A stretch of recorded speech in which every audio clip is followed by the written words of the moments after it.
And that is where the Porsche Macan used to go. It's been almost a year, so it's time, and we now have this. We now have the Audi RS3 2020 in Nardo Gray. The only package that I got was the Nardo package, which includes all the blacked out everything and wheels and exhaust tips and sport stuff and red stitching and all kinds of stuff that comes with the Nardo package. It's 400 horsepower, 350 something pound-foot of torque, 0 to 60 in 3.7 seconds. This is what it looks like in front. Quattro, badged with RS in a couple different places. LED headlights.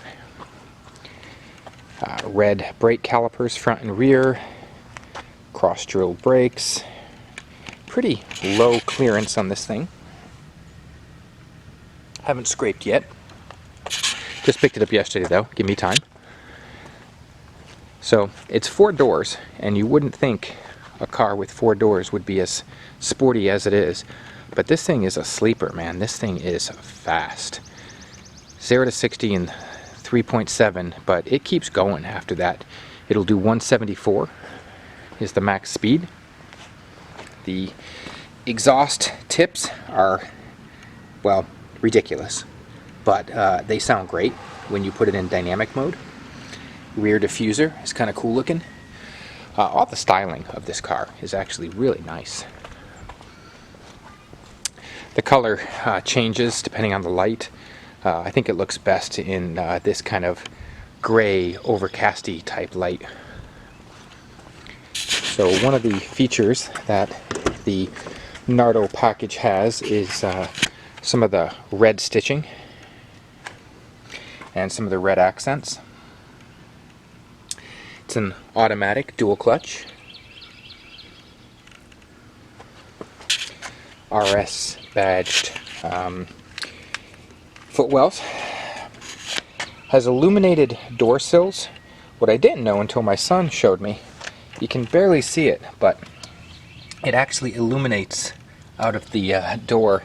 So at night it actually lights up and says Audi Sport, which again is a little ridiculous. I don't think I would ever pay extra for that. All the blacked out bits are really nice. Even the satellite antenna is blacked out. All the trim blacked out.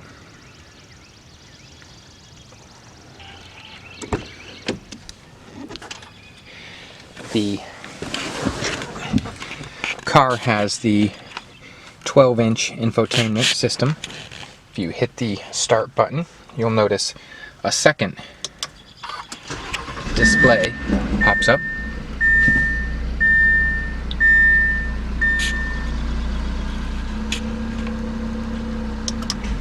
I think I have found the sweet spot in this car, and that is to use this display. Since it's not a touchscreen, you have to use this wheel for it. Actually, I think the sweet spot is to use this for Apple CarPlay, and then use this for all of your information. And of course, you can change your view and keep like your satellite radio information here, or even if you wanted to, you could keep your car or even your maps. I tried using the Audi navigation, and I really don't like it. I much prefer Apple Maps or Google Maps, so I will probably not be using that. I think this is the view I like best, keeping my satellite information, my satellite radio information there, and I'll probably get rid of the torque and power button or displays after the first couple weeks go by and I get tired of that. I'll put something else there. So I really like the styling of this car. I had a TT a couple years ago, and it had the same 12-inch touchscreen, or not touchscreen, the same 12-inch display, but it didn't have a second display. So you found yourself kind of wanting a little bit more real estate to display certain things. These air knobs are really cool. They like float inside of there, so they're really cool. And you have very easy to use buttons for climate control. A couple weird things about this car. One, for a $60,000 car, it didn't come with Homelink, which is crazy. There's no garage door opener in this car, so I have to use a regular visor clip-on. Another weird thing is they give you this center console area here, and there's wireless charging in there, and there's a USB port in there to plug your phone into. But if you plug it in there, the iPhone won't fit in there. So I won't be using that for wireless charging. And I probably wouldn't have anyway, just because whenever I put my phone in a cubby and close it, I usually leave the car and forget about it. So for the most part, I'll be just plugging my phone and setting it down there in the center console area. And then it should only be a problem really if I've got 2 drinks in there at any one time. Really like all the contrast red stitching. This shifter is lined with Alcantara. It feels really good in your hand. The steering wheel is lined with Alcantara as well. Really comfortable, really thick, really great steering in this car overall. A really low profile mirror, so you don't really see hardly any edge on that mirror at all. Visibility is really good in this car. I haven't had any issues. When reversing, the camera is a little bit small because it splits the screen for parking sensors and reversing camera. But it works like it should, and backing up, this is a pretty small car. Your mirrors are a bit small, but again, visibility is good. Love the moonroof, and there is lots of room in this back seat.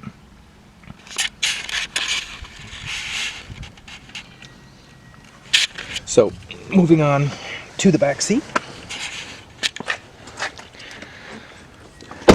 Lots of room in the back seat. Comfortable seats, again with the red stitching.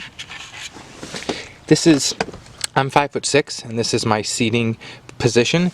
And if I sit behind myself, I have plenty of room. There's I can fit a fist between me and the seat in front of me.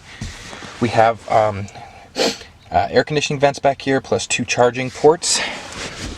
The center comes down. It has a center area in here, and it has cup holders that you press and they pop out. And to put them back, you just kind of push them in and then close this. You can also open this to the trunk and have a pass-through if you wanted to.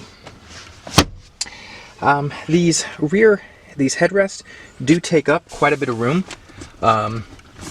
but again, visibility has not been an issue for me.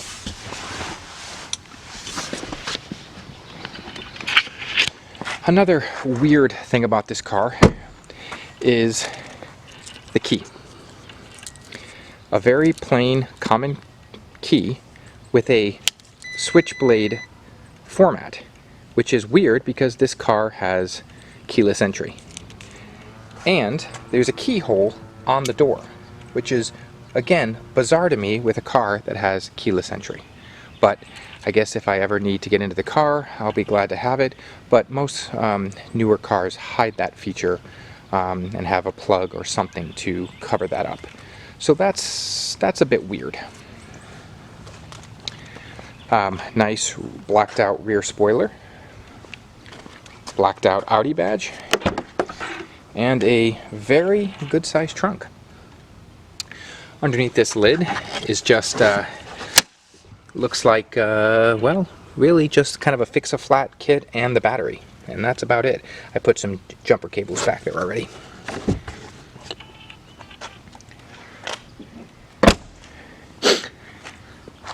I've had this car since yesterday.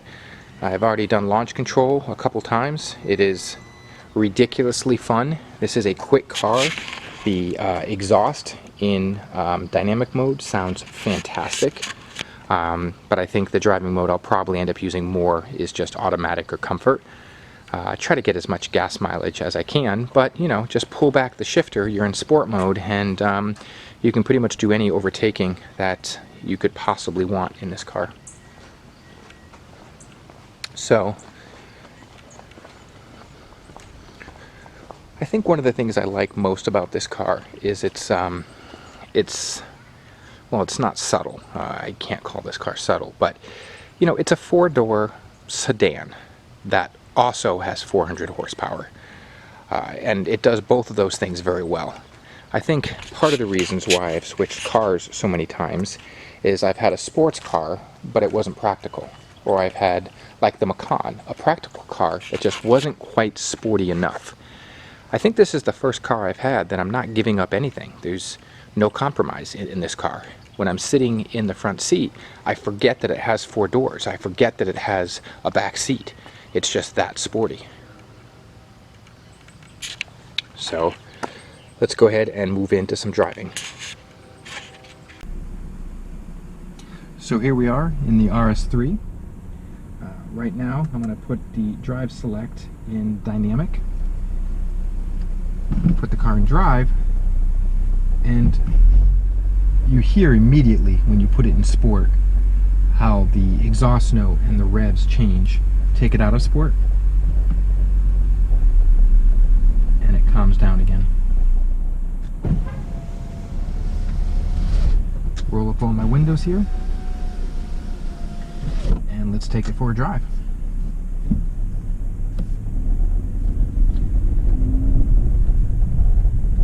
So the steering wheel feels really good, chunky. Steering response is really tight. I mean, this is a, I would say, tighter than my Boxster or Cayman. It's just a very tight wheel. I like that. That's a positive in my mind. The Alcantara, I'm not sure about it yet. I'm not sure how I like it, or even if I like it yet. When you slide your hands across the wheel, you kind of rub up against it, and it's just a texture difference. And I know that's what it's for. It's there to give you more grip and a comfortable feeling. I've just never had it on a car before, so I'm going to have to see how I feel about it in the long run. I really like the position of the shifter. I like the fact that it's round. Funny enough, I was driving this car earlier today, and I haven't really driven a stick. I test drove a couple this week, but I haven't seriously driven a stick in a bunch of years. And I found myself stomping my foot trying to engage the clutch, just because this car feels so engaging that I went to go shift it as if it were a manual transmission. So I don't know if that's a good thing or a bad thing, or just me being an idiot. The gas pedal and the brake pedal are really close to each other. I just have to get used to it. It's a little different. I guess some people are really going to like that. Less foot travel. I could just see potentially slipping off of a pedal and hitting the gas or the brake inadvertently. Hasn't happened yet, but they're just so close to each other. I could see that happening. Really like the climate control. One thing that's a little counterintuitive is I have found myself reaching for this knob right here a couple of times, and that knob is the climate fan control, not the volume. The volume is actually down here, or on the steering wheel controls. But I found myself reaching for this knob a couple times. So intuitively, I've tried to grab this knob a couple of times, and it is not the volume control. If I'm able to, which I think I am, I'm going to put the car in sport mode, take stability control off. I'm going to come out to this intersection right here. I'm going to put the brake on, apply the brake, build boost. What am I doing wrong?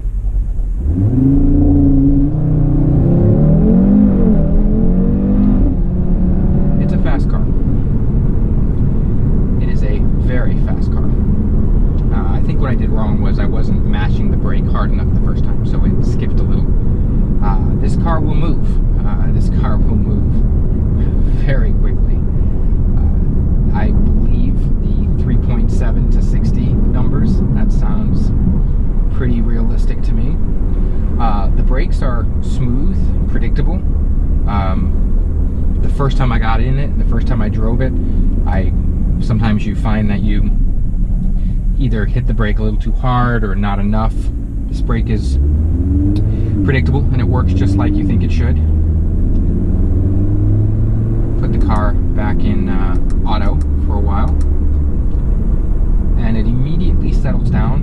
It immediately gets quieter. One of the things dynamic mode affects is the exhaust. It opens up some of those baffles, which really gives it more of a throaty, rumbling growl, which I really like, but my neighbors might not. So I configured individual mode to do all the things dynamic mode does, except the exhaust. So if I want to drive around like an idiot and just have a quieter exhaust, I can definitely do that.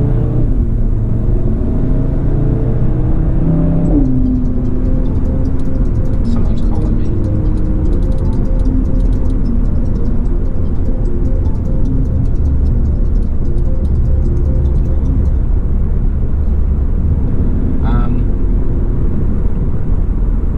The driving position is good. The seats, although manual, are very comfortable. The only power seating is the lumbar control, but I can adjust this seat just the way I would want to adjust it, even if it were power. I can still get the adjustments I want, they're just manual. So if you're going to be sharing this car with someone, I guess that would get kind of annoying, switching the seats back and forth. But for me, I'm going to be pretty much the only one driving this car. So for me, it's not going to be any kind of an issue. Steering wheel position is good, flat bottom steering wheel. When you adjust up and down, it is possible to adjust the wheel so that you block some of your 12-inch screen. I think in a perfect world, I'd like to have the steering wheel just a little bit lower, but this is as low as I want to go before I block too much of my view of the infotainment screen. I know you can turn this screen off, but you cannot retract that without turning off the car. You can turn off your parking sensors. One thing that's weird about this car, and I thought it was federally mandated, but apparently it's not, is there's no auto start stop feature on this car. It's just not there, which kind of surprises me in this level of a car. I'm guessing most of the purists are happy about that. They turn it off anyway, but it's just a weird thing to me that it doesn't have auto start stop. My Porsche Boxsters and Caymans have all had it, so I find it weird that this car does not have it. This A-pillar really doesn't block my visibility any more than most cars that I've driven, and I've definitely had cars that have worse visibility. When I was sitting in the back seat earlier, I commented that the rear headrests seem to block a lot, but from up here, they really don't. They do not impede your visibility out of the back window at all, really. In fact, visibility all over this car is really good. Over left shoulder, right shoulder, and using the mirrors, it's all pretty good. There is some collision avoidance technology built into this car. It's got sensors and blind spot monitoring. So all of the nanny features are here and available if you want to use them, and you can turn them off too if you don't like them.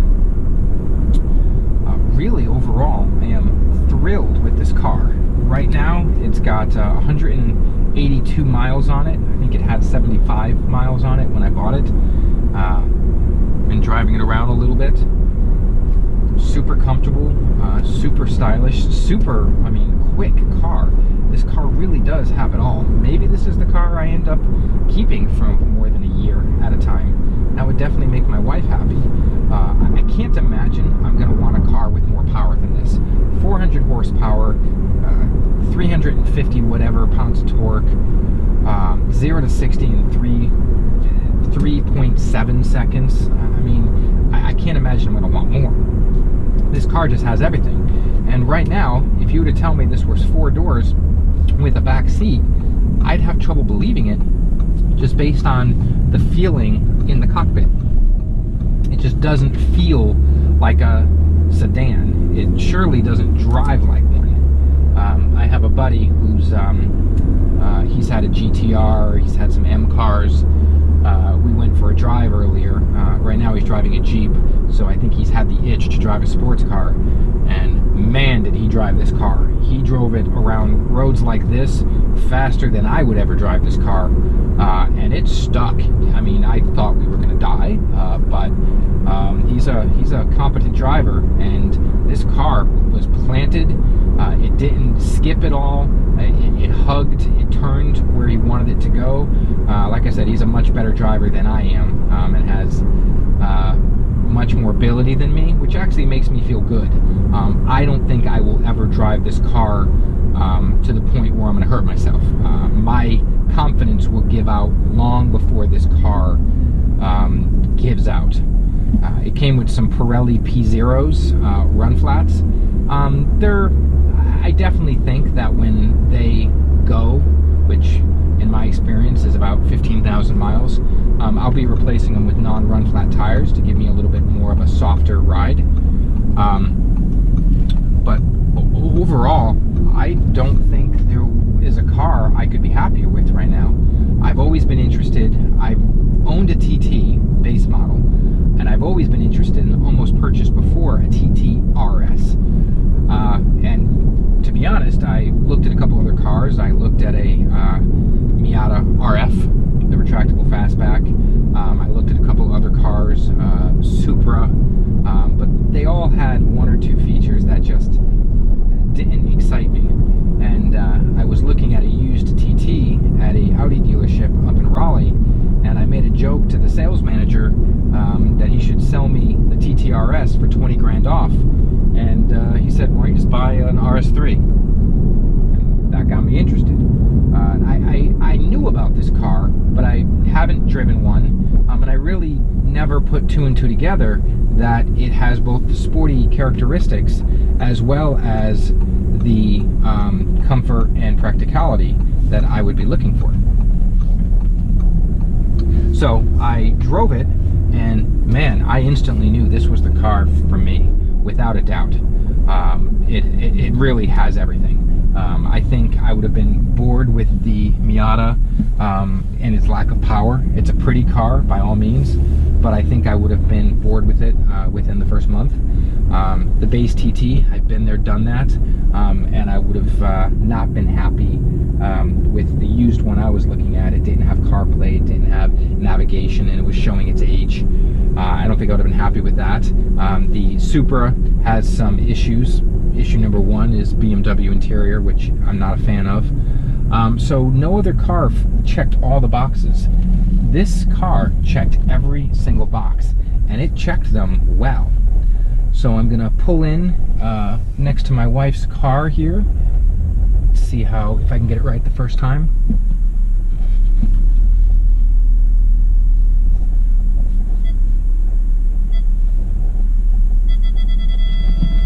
Back up a couple feet, and yeah, this car is small but practical. It's sporty, yet it has 4 doors and a usable back seat and a trunk. This car checks every box. It's comfortable.